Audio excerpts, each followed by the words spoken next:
જીવાતો આવશે, જીવાતોનો પણ કંટ્રોલ થશે અને જમીન ફૂગજન્ય જે રોગો છે અને જે તમારા જમીનના અંદર જે રોગો છે, સાથે સાથે એનું જે કમ્પોઝિશન એ પ્રમાણે બનાવેલું છે R&D કરીને કે ખેડૂતને ઓનલી ભૂંડ ના આવે તો પણ એનું ફર્ટિલાઇઝરનું કામ પણ થઈ શકે.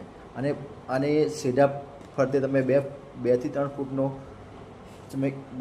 ફૂટનો તમે એનો પટ્ટો મારી દેવાનો.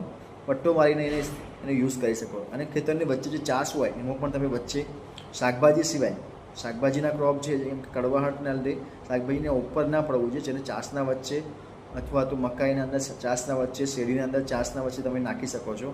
ફ્રૂટ ક્રોપ હોય, જે કેળા છે, શાકભાજી છે અને કે કોઈ પણ ડ્રેગન ફ્રૂટ છે, એના ઉપર નહીં મારવાનું, એના વચ્ચે તમે મારી શકો એને. તો એ એની એ કડવાહટના લીધે જમીનમાં મૂં મારવા જશે, કડવાહટના લીધે આવે નહીં. અને જો મોટા ઊંચા જાનવરો હોય એના માટે ઉપર તમે 3 ફૂટનો કોઈ